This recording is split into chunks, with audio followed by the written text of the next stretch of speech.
अब बी आता है अपना आर्थिक कारक। आर्थिक कारकों को 3 वर्गों में बांटा गया है, औद्योगिकरण, खनिज और नगरीकरण। क्या? औद्योगिकरण, खनिज और नगरीकरण। ठीक है।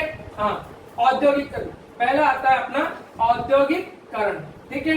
हाँ, ये बात है ना, उद्योग। उद्योग किससे संबंधित है? रोजगार से। उद्योग मानव के रोजगार से संबंधित है। जिन स्थानों पर उद्योगों की स्थापना होगी वहां पर उद्योग के अतिरिक्त अन्य जो आर्थिक गतिविधियां हैं वो भी विकसित होना आरंभ हो जाती है। ठीक? क्या? उद्योग के साथ साथ अन्य आर्थिक गतिविधियों का भी आरंभ स्टार्ट हो जाता है, जिससे जनसंख्या का आकर्षण होना प्रारंभ हो जाता है। ठीक?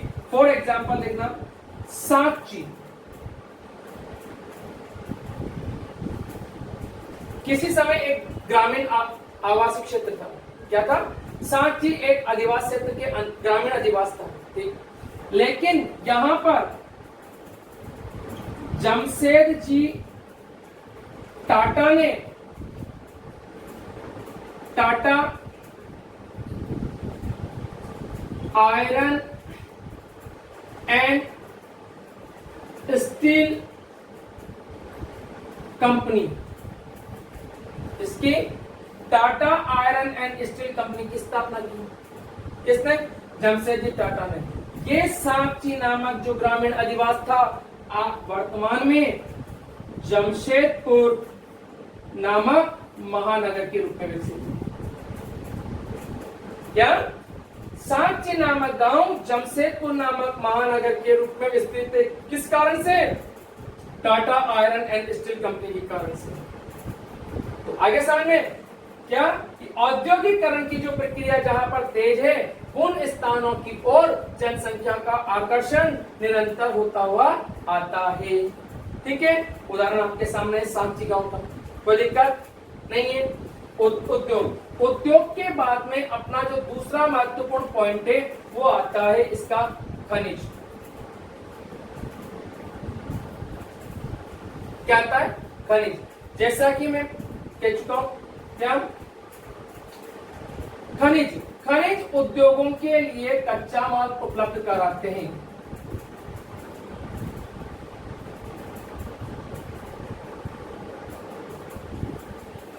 खनिज उद्योगों को कच्चा माल उपलब्ध कराते हैं। जिन स्थानों पर खनिजों के पर्याप्त मात्रा में भंडार पाए जाते हैं उन स्थानों पर रोजगार की उपलब्धता के कारण जनसंख्या का जमाव होने लग जाता है। ठीक है। और वहां पर जहां जनसंख्या का जमाव होने लगेगा वहां धीरे धीरे अन्य आर्थिक गतिविधियां भी विकसित होती है और जनसंख्या और बढ़ना आरंभ हो जाती है। ठीक।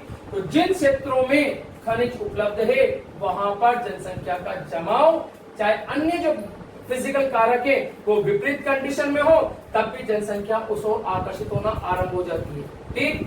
जैसे भारत का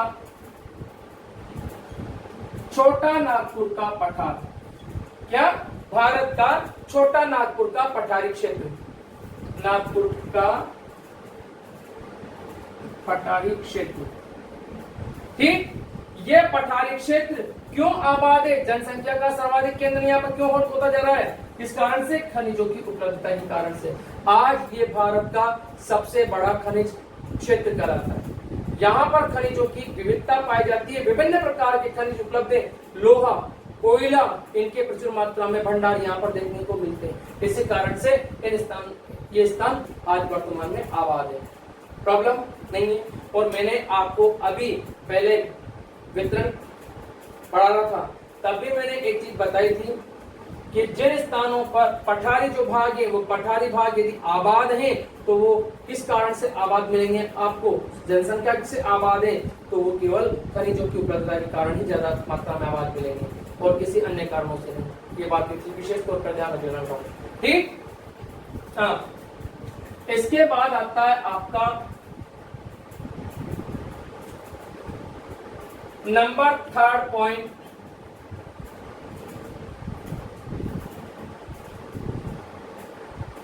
नगरीकरण। क्या? इसके बाद में कौन सा पॉइंट आया? नंबर 3 पॉइंट आएगा आपके पास, नगरीकरण। ठीक है। नगरीयकरण से तात्पर्य क्या होता है?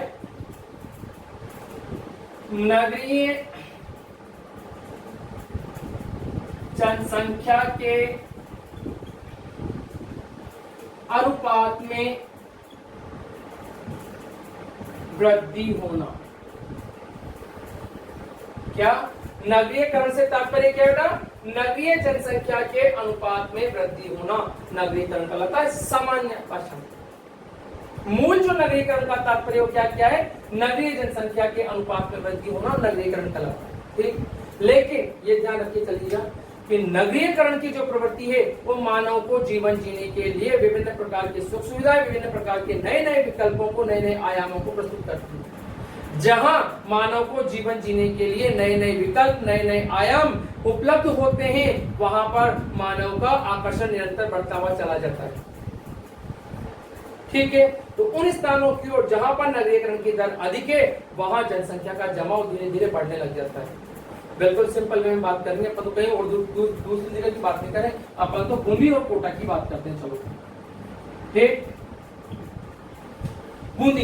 बूंदी की बात करें तो बूंदी में हमारे को कोटा की अपेक्षा कम मात्रा में सुख सुविधाएं प्राप्त होगी नहीं होगी? होती है ना। जो सुविधाएं परिवहन की, संचार की, आवागमन की या शिक्षा की, चिकित्सा की और रोजगार से संबंधित जितनी सुविधाएं हमारे को कोटा में उपलब्ध होती है, उतनी सुविधाएं हमारे को बूंदी में उपलब्ध नहीं हो पाती ना। अर्थात नगरीकरण की दर कहाँ ज्यादा है? कोटा में ज्यादा है।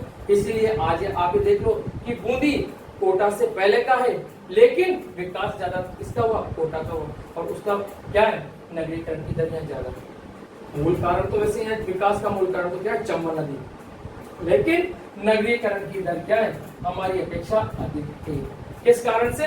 सुख सुविधाएं अधिक मात्रा में उपलब्ध है। इसीलिए जनसंख्या का आकर्षण बूंदी की अपेक्षा किस ओर है? कोटा की ओर देखने को मिलेगा। कोई दिक्कत नहीं है। ये आपके आर्थिक कारक पूर्ण हुए। ठीक है, अब हाँ, तीसरा कारक है अपना सांस्कृतिक कारक। कौन सा? सांस्कृतिक कारक।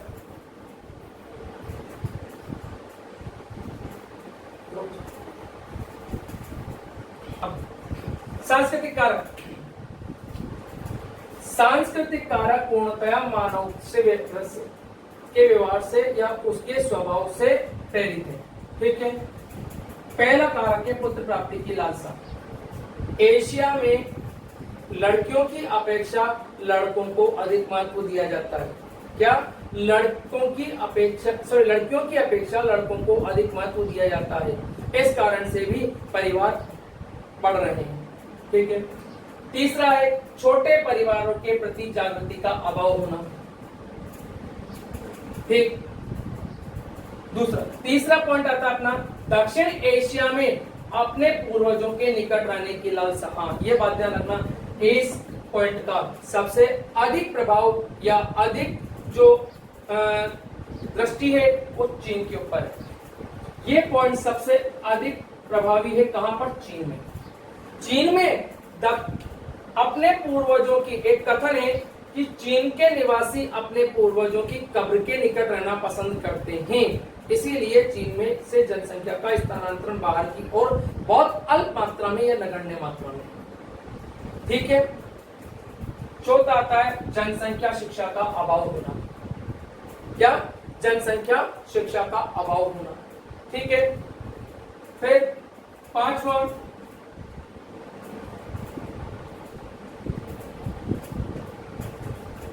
रूढ़िवादी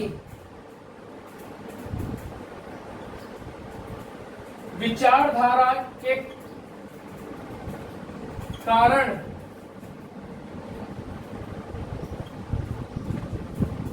परिवार नियोजन के उपायों को प्रयोग में न लेना। ठीक है, ये आपके 5 कारक सांस्कृतिक कारक से संबंधित है। यहां आपका ये पूरा जनसंख्या वितरण को प्रभावित करने वाला टॉपिक पूर्ण हुआ। कोई दिक्कत नहीं है। ठीक है।